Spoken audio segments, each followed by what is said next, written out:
Towards the end of the Battle of Britain, the Germans realised that their campaign wasn't working. They couldn't defeat the RAF, so they switched to a campaign of bombing on cities and industrial targets. In this video, I'm going to be looking at the bombing campaigns in Yorkshire and the stories of people who lived through it.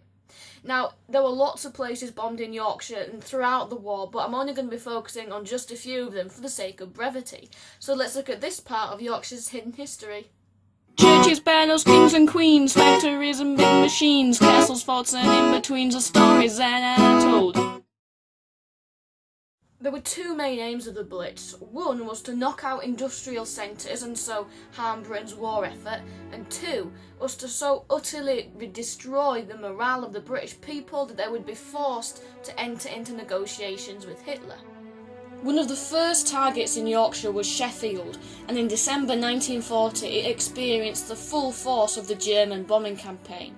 Sheffield was a hugely important industrial city, with dozens of factories across the area, including Hadfield's, the only factory in the UK where 18-inch armour-piercing shells were made, and Vickers, which for the first 18 months of the war was the only factory in the UK where the crankshafts of Supermarine Spitfires could be made.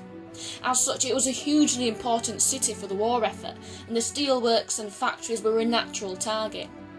On that cold, moonlit night in December, a total of 280 German bombers flew over Sheffield from northern France, dropping thousands of bombs and incendiaries. The fires could be seen from over 90 miles away, and although many factories were hit, luckily none had their production affected. In total, over 660 people were killed, with over 1,500 injured and 40,000 made homeless. One bomb scored a direct hit on the 7-storey Marples Hotel in the city centre, and not even its walls were left standing. 70 people died, half of whom were women, and all had been cowering in the cellar. Such was the carnage that only 14 bodies were ever identified. Soon after, King George VI and Queen Elizabeth visited the city to see the damage and boost morale, and Churchill gave a speech to 20,000 people gathered outside the City Hall. By far the worst affected city was Hull. Over the course of the war, 95% of all houses in Hull would be damaged, half of the city's inhabitants would be made homeless, and over 1,000 would die.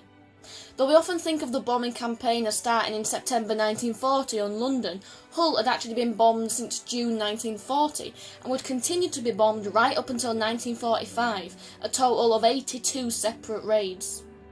Hull had already been bombed during the First World War from the dreaded Zeppelin raids and would suffer so again due to its hugely important role. But this meant that it was prepared, and by 1938 40,000 bomb shelters were built which saved many lives throughout the raids. One unique contribution of Hull to the Blitz was known as the Hull lift method. Men in the building trade had developed techniques for lifting people from wreckage and collapsed buildings, and devised a way of lifting off a roof of a building with a special crane before the rest of it collapsed and trapped people underneath. This method became officially adapted all over the country and would contribute to the saving of many lives. Like most damaged cities, Hull would also be visited by King George VI and Queen Elizabeth. These visits greatly improved morale as the Queen Mother and George VI took a keen interest in the suffering of their subjects, and this helped to bind the people together in the famous Blitz spirit.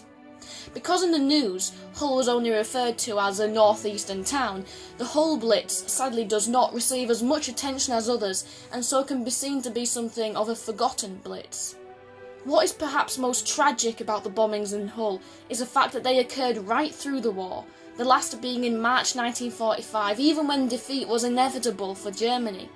This is because German bombers would often drop their bombs on Hull if they'd lost their way to their main target, as Hull was easy to find on the east coast.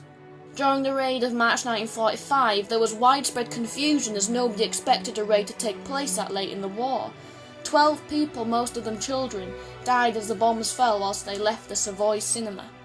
Another city targeted was Leeds, again with huge industrial importance.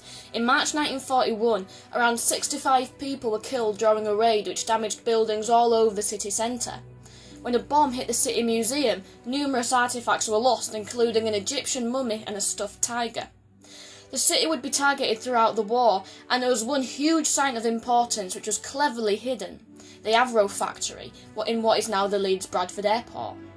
Covering 1.5 million square feet, it was the largest single-unit factory in Europe, and it produced one hugely essential thing: Lancaster bombers.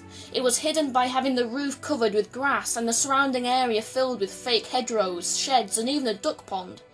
This was successful as the factory was never targeted by bombers, and it produced over 700 Lancasters, 4,500 Ansons, and several other important aircraft. In March 1941, Scarborough was bombed. What follows is a personal account from one survivor. Just before 9 p.m, the air raid warning siren went. Then the bombs started to fall. We could hear the steady crump as they seemed to be creeping ever nearer. Jerry dropped a stick of bombs which fell along stony hags behind where we lived. The effect was devastating. Our crouching bodies, which in my case was still in a state of semi-dress, were caught up in the blast which thrust us out from the brick and wooden safety which we had sought, which had been our entrance hall to the flat.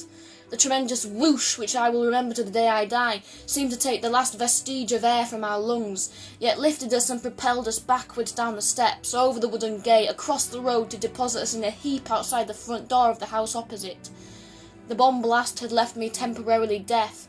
I had blood in my face, driblets running down my ears and nose, and was to thank this night for a start to ear troubles which would plague me for many years to come. York was also targeted in what came to be known as the Baedeker Blitz.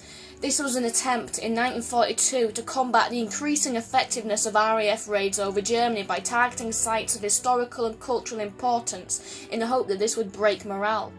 York's Guildhall, the oldest in Britain, was destroyed, as was St Martin le Grand Church. A third of all homes were destroyed. 92 people were killed, with hundreds of the injured.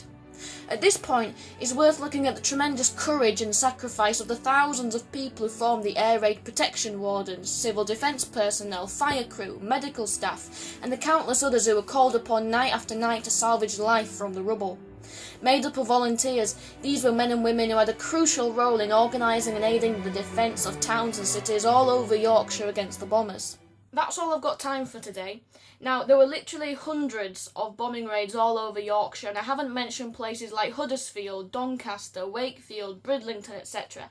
But that's because it's impossible to mention all the places that were bombed.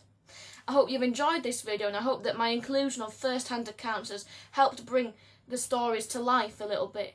So thank you for watching, and I'll see you next time.